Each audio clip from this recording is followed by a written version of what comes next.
இன்னைக்கு பிரேமலதா மேடம் திடீர்னு வந்தாங்க, ராஜ்யசபா சீட்டு கொடுத்து நிறைய தொகுதி கொடுக்குறாங்க. பாவம் நம்ம அண்ணன் திருமா அண்ணன் 4 வருஷமா தொங்கிட்டு இருக்காரு. கேட்டா 6 தொகுதி இல்ல 8 தொகுதி இல்லைங்கிறாங்க.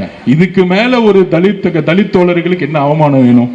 இந்த மாதிரி பல அவமானங்களை திமுக கண்டிப்பாக கொடுக்கும். கூட்டணி கட்சி இருக்கவங்க ஒருத்தனுங்களுக்கும் ஒண்ணு சேராது. மேல இருக்கக்கூடிய கட்சியில் இருக்கிற ஒரு 10 கட்சிகளை ஒண்ணு சேர்த்துக்குவாங்க, அவங்களுக்கு எல்லாம் பெட்டி போயிடும். ஆனா கீழே இருக்க தொண்டர்கள் அழுதுகிட்டே இருப்பாங்க. அப்ப அவங்களுக்கான ஒரே நம்பிக்கை யாரு? தளபதி. 22 கட்சி கூட்டணியோடைய தலைவர்கள் சேர்ந்துட்டாங்க. இதை நோட் பண்ணிக்குவாங்க நல்லா. என்னது 22 கட்சி? ஃபார் எக்ஸாம்பிள் காங்கிரஸ் சேர்ந்துருச்சு, ஆனா 10 பேர் மட்டும் தான் சேர்ந்திருக்காங்க, கீழே கிடையாது. கீழே யாருமே கிடையாது.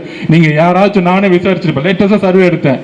காங்கிரஸ்ல இருக்கக்கூடிய 100 தோழர்கள் தோழிகள்ல 70 பேர் இங்க டிவிக்கு வந்துட்டாங்க. என்னடா அந்த கட்சி என்ன பண்ணாலும் இந்த கட்சி உருப்படவே உருப்படாது.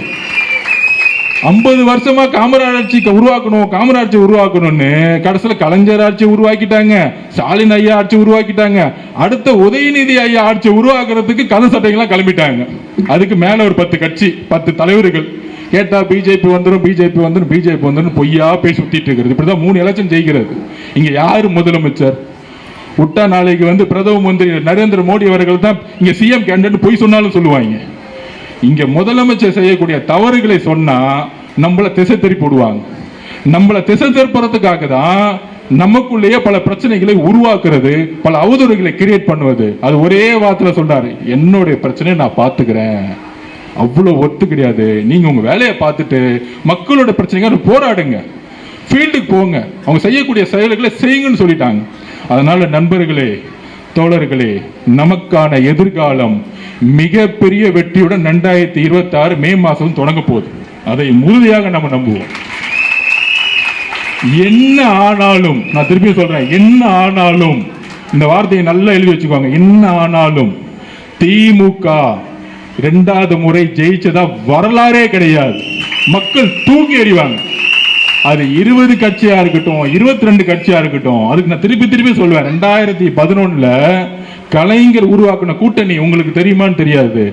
கலைஞர் உருவாக்கின கூட்டணி யார் யார் தெரியுமா இருந்தாங்க?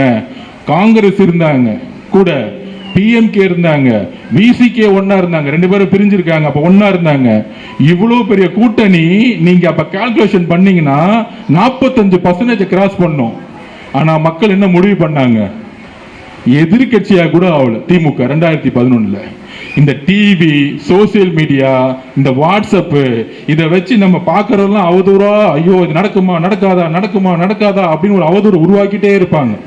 இல்ல குறைந்தபட்சம் உங்க வீட்டுக்கு வந்து ஒரு 10,000 ரூபாய் கொடுத்து நீங்க வந்துருங்க, இவங்க ஜெயிக்க மாட்டாங்க, வாழ்க்கை ஃபுல்லா பார்த்துக்கோன்னு சொல்லுவாங்க, பொய்யா சொல்லுவாங்க. இந்த பொய்களை தூக்கி எறிந்து ஒரே ஒரு உண்மை நம்ம கிட்ட இருக்கு. நான் எப்பயும் திருப்பி நிறைய இடத்துல பதிவு பண்ணுவேன். ஏன் எம்ஜிஆர் 77 ஜெயிச்சார்? ஏன் கருணாநிதி அவர்கள் தோற்றார்? கருணாநிதி கிட்ட என்ன இருந்துச்சு?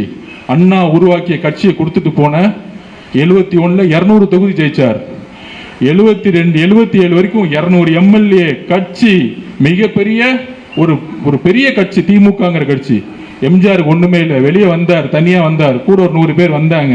ஆனா 77 எம்ஜிஆர் ஜெயிச்சார். மக்கள் ஏன் ஜெயிக்க வச்சாங்க? கருணாநிதி அவர்கிட்ட பணபலம் இருந்துச்சு, கட்சி இருந்துச்சு. நீங்க சொல்றாங்களே, கட்சி இருக்கா, கட்டமைப்பு இருக்கா, பணம் இருக்கா, இது எல்லாம் ஐயா கருணாநிதி கிட்ட அப்ப இருந்துச்சு. ஒண்ணே ஒண்ணு இல்லை. நீங்க சொல்லுங்க பாப்போம், என்ன இல்லைன்னு? உண்மை இல்லை.